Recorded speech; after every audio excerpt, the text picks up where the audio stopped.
ओम देवी प्रपन्नाति हरे प्रसीद प्रसीद मातर जगदोऽखिलस्य प्रसीद विश्वेश्वरि पाहि विश्वं त्वमेश्वरी देवी चराचरस्य शरणागत दीनार्थ परित्राण परायणे सर्वस्यार्थ हरे देवी नारायणी नमोस्तुते। नमस्कार, स्वागत है आपका आचार्य वाणी में। मैं आचार्य डॉक्टर विक्रमादित्य आपके साथ हूँ। आज का विषय हमारा है कुंभ राशि। कुंभ राशि वालों के लिए 16 तारीख का दिन मंगलवार का दिवस है। दशमी तिथि इस दिन विद्यमान है और इस दिन सूर्य भी परिवर्तन की तरफ जा रहे हैं। लगातार एक के बाद एक ग्रह परिवर्तन की तरफ जाते चले जा रहे हैं, लेकिन इस सूर्य का परिवर्तन यदि आपकी राशि के दृष्टिकोण से देखा जाए तो कई मामलों में बहुत अच्छा दिखाई देता है।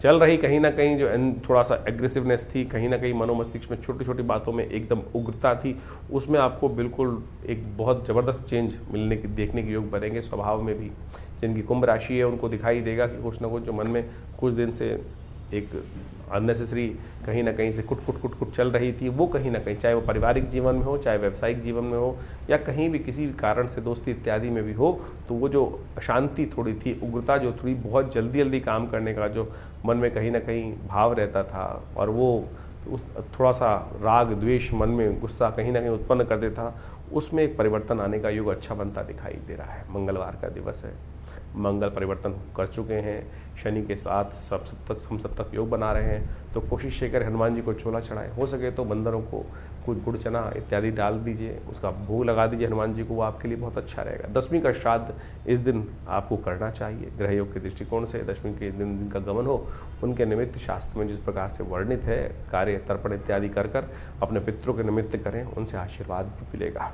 17 तारीख बुधवार का अवसर, एकादशी तिथि इस दिन विद्यमान है। महत्वपूर्ण परिवर्तन का योग आपकी राशि के दृष्टिकोण से बनता दिखाई दे रहा है। ग्रहों का परिवर्तन जिस प्रकार से हुआ है, 4 ग्रह 4 दिन में परिवर्तन की तरफ गए, तो इसका संसार में भी बड़ा इम्पैक्ट पड़ता दिखाई दे रहा है। कुछ महत्वपूर्ण परिवर्तन संसार में आपको देखने को मिल सकते हैं। कुछ नए डिसीजंस आपके समक्ष आ सकते हैं जो आपके कुछ आश्चर्यचकित करने के योग भी आपकी राशि के दृष्टिकोण से बनते दिखाई दे रहे हैं, और ये परिवर्तन बहुत जल्दी आपको दिखाई देते रहेंगे। लेकिन स्वास्थ्य के मामले में थोड़ा ध्यान रखते हुए कार्य करने की ज़रूरत है। मन अच्छा मोटिवेट है, लेकिन फिर भी कहीं ना कहीं स्वास्थ्य थोड़ा कहीं ना कहीं नरम होता दिखाई दे रहा है। अननेसेसरी खर्चे आपके जिम्मे पड़ने के योग बन सकते हैं, तो थोड़ा ध्यान रखते हुए कार्य करें। इस दिन एकादशी है, और ये एकादशी बहुत खास है, श्राद्धों में आने वाली एकादशी है। वैसे तो कई लोगों का मत है, वैष्णव मत से कहा जाता है कि एकादशी के दिन जो भोजन भी कराया जाए श्राद्धों के निमित्त, वो कच्चा भोजन ही देना चाहिए दान इत्यादि में। गाय को आप जो भी भोजन करा सकते हैं, चींटी इत्यादि को जो भोजन करा सकते हैं, वो सब अवश्य डालने का प्रयास करें। पितृ तर्पण जो भी शास्त्र में विधि है, गायत्री यज्ञ इत्यादि, वो सब आप श्रद्धा के साथ कराने का प्रयास करें, और वो आपके लिए कल्याणकारी योग कहीं ना कहीं अवश्य बनाने की स्थिति उत्पन्न करता दिखाई दे रहा है। 18 तारीख बृहस्पतिवार का दिवस, द्वादशी तिथि विद्यमान है, सर्वार्थ सिद्ध योग बना हुआ है।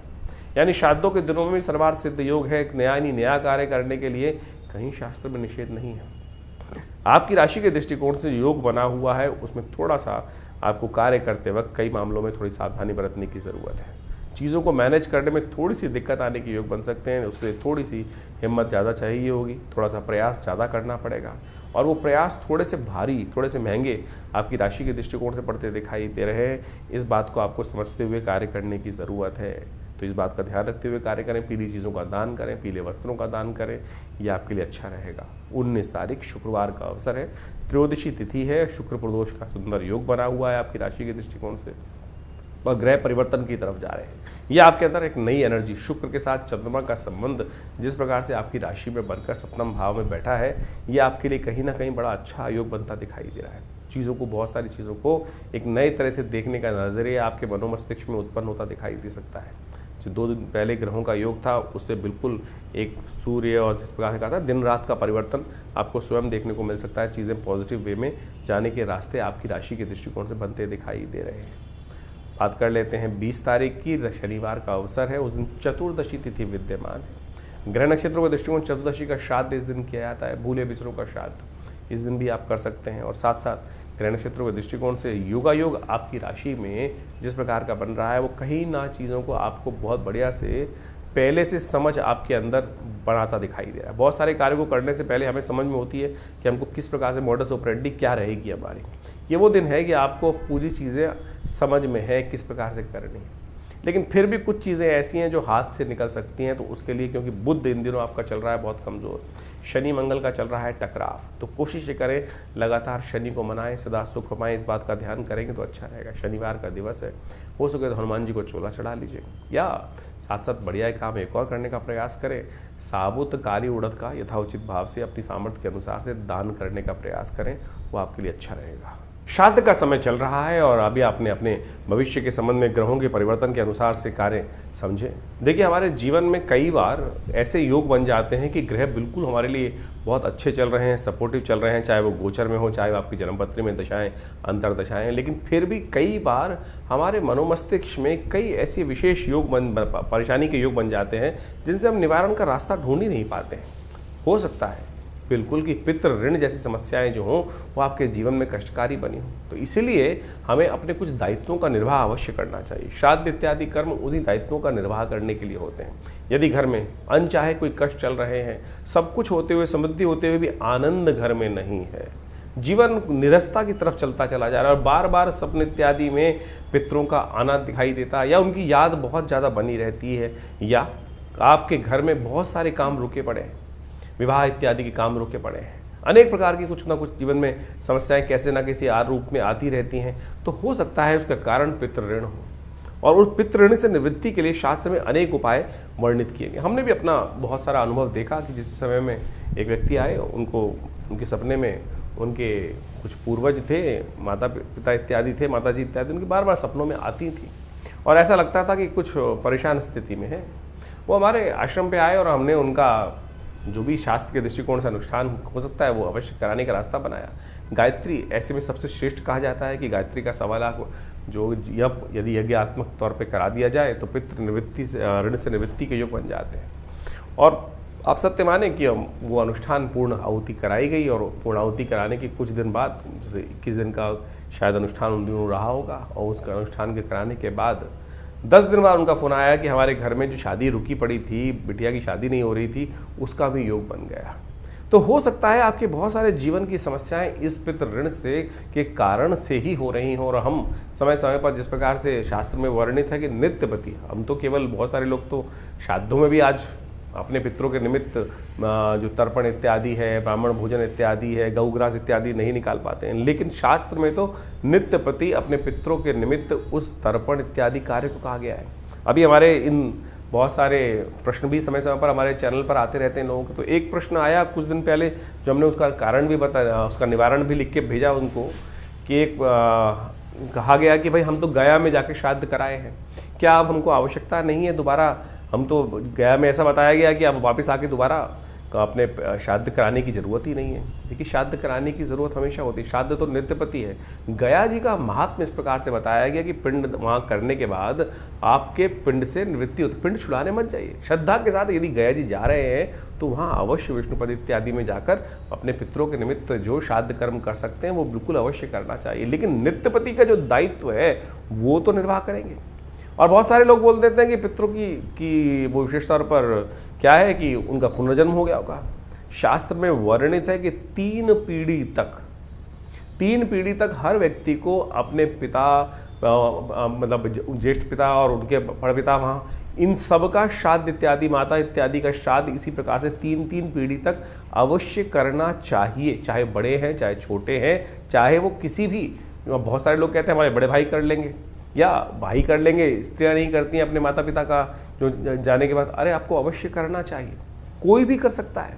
शास्त्र प्रमाण करते हैं इस बात को कि स्त्री भेद का कोई इसमें वो नहीं है, स्त्री पुरुष का कोई भेद नहीं है, और इस बात को हमको अच्छे से यथाउचित भाव से करने का प्रयास करना चाहिए। ब्राह्मण भोजन करा दीजिए, सबसे श्रेष्ठ शास्त्र में वर्णित है। गऊ को ग्रास निकाल दीजिए, ब्राह्मण नहीं मिल रहे हैं तो गऊ को गरीबों को भोजन करा दीजिए। चींटी इत्यादि, श्वान इत्यादि, इन सब की जो बलि व्यवस्था दी गई है वो अवश्य कराने का प्रयास, बल विश्वदेव महायज्ञ के अनुसार से शास्त्र के दृष्टिकोण से बहुत सारी चीज़ें बताई गई हैं कि हमें 5 जो है उनको, ब्राह्मण को, गऊ को, श्वान को, काक को, चींटियों को, इन सबको अवश्य यथाउचित भाव से अपने पितरों के निमित्त भोजन का अवश्य व्यवस्था करने का प्रयास करना चाहिए।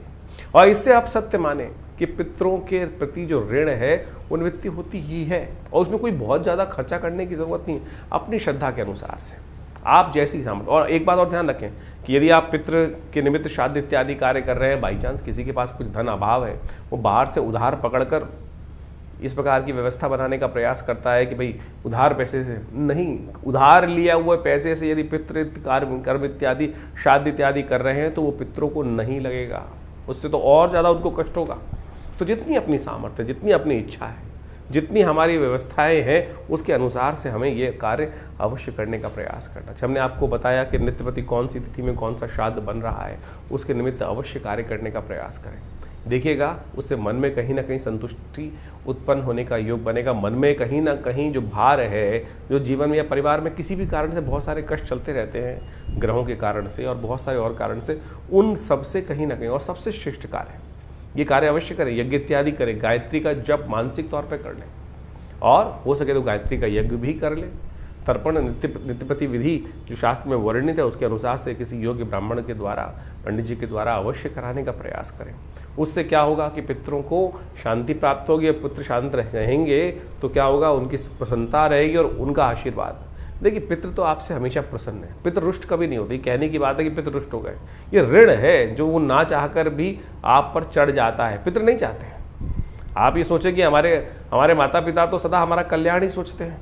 वो क्या संतान होगी जो ये सोचे कि माता पिता हमारा अनिष्ट चाहते हैं। माता पिता वो तत्व है कि जो सोते जागते उठते बैठते हमेशा कहीं ना कहीं मन के, बाह्य क्रोध दिखाई दे सकता है, बहुत सारे संसार में लोग होते हैं, लेकिन अंतःकरण की जो बात है वास्तविक तौर पे वो ऐसा संबंध है कि वो सदा हमारा कल्याण ही चाहेंगे। तो इसी प्रकार से दिवंगत होने के बाद भी पितृ हमारा कल्याण ही चाहते हैं। तो हम यदि केवल इतना सा कर लें कि थोड़ा सा एक लोटा जल लेकर उसमें थोड़े से तिल डालकर इस पितृ तीर्थ से उनके निमित्त हर रोज क्या तो करना है, तर्पण, तस्मयी सुधा। यदि स्त्री है तो तस्मयी सुधा, तस्मयी सुधा, पुरुष है तो तस्मयी सुधा, तस्मयी सुधा, स्त्री है तो तस्सई सुधा, तस्सई सुधा, तस्सई सुधा। ये स्वधा नाम की जो देवी का प्रादुर्भाव इसीलिए किया गया था कि जो हमारे पितरों तक जो हम जल इत्यादि देते हैं वो पहुंचाए। इतना सा कर्म भी करोगे ना, जैसे देवताओं को जल तो आप उंगलियों के अग्रभाग से देते हो, पितरों के निमित्त इस पितृ तीर्थ, अंगूठा और पहली उंगली के बीच में से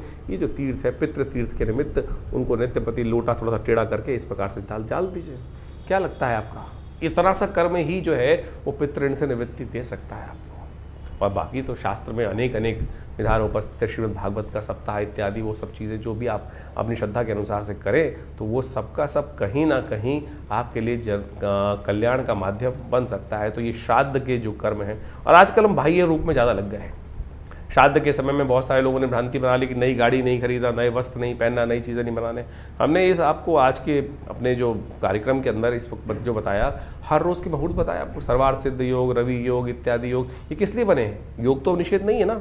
तो आपकी कोई नई चीज़ लाने से आपके पितृ कतई रुष्ट नहीं होने वाले भाई, इस बात को हम समझ लें। ये तो हमारे जीवन को वासना से विमुक्त करने के लिए, संसारिक चीज़ों से हटाने के लिए इन दिनों ये भाव रखा जाता है कि हम उन पितरों के निमित्त अपने कर्म के प्रति सुदृढ़ रहें और वो उनके निमित्त अवश्य जो कर्म कर सकते हैं वो करने का प्रयास करें।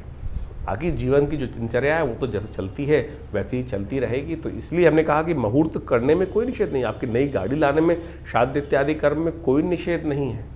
ये तो कुछ लोगों ने जनमानस में अपने अपने मतानुसार, अपने अपने भावानुसार आपके समक्ष भाव उत्पन्न करने का प्रयास कर दिया। तो लेकिन आप अपने कर्म के प्रति अपने सुदृढ़ रहें, विशेष तौर पर उन सब कर्मों को करते रहें, तो पितृ का आशीर्वाद भी आपके साथ रहेगा। और इन दिनों इस बात को अच्छे से समझना चाहिए। तो इससे आपके जीवन में रास्ता बहुत बढ़िया बनने वाला है। तो हमने आश्रम में व्यवस्था करी है। बहुत सारे लोग हैं जो आज विदेश में रहते हैं, उनके लिए बहुत सारी व्यवस्थाएं नहीं हो पाती हैं, लोग दिक्कत करते हैं, समझ नहीं पाते हैं किस प्रकार से करें। तो यहाँ हमने गायत्री यज्ञ, तर्पण इत्यादि और समस्त ब्राह्मण भोजन इत्यादि की सुंदर व्यवस्था करी है। जो लोग नहीं कर पाते हैं अपने घर में, वो यहाँ पर आश्रम से उन सुविधाओं का लाभ लेकर अपने पितरों की पितृ से निवृत्ति के लिए, पितरों की आत्म शांति के लिए जो नित्यपति यज्ञ चलता है पूरे श्राद्ध के महीने में जो समय में, तो आप उसका लाभ लें। और जाके विशेष कोई जानकारी है तो व्हाट्सअप कमेंट बॉक्स में जाकर आप हमारे को प्रश्न भी भेज सकते हैं, हम उनका निवारण देंगे, चैनल पर भी लिख सकते हैं। और जो आपके प्रश्न होंगे उनका प्रयास करेंगे अगले कार्यक्रम में उन सब का निदान भी देकर आप लाभ लगाएं। और लगातार आश्रम पे रविवार को जो यज्ञ रहेगा, सामूहिक गायत्री यज्ञ रहेगा पितरों के निमित्त, उसमें भी आप जुड़कर अपने प्रश्नों का हल जान सकते हैं और अपने पितरों के निमित्त इस गायत्री यज्ञ में भाग लेकर उनके लिए आत्म शांति का रास्ता ढूंढ सकते हैं।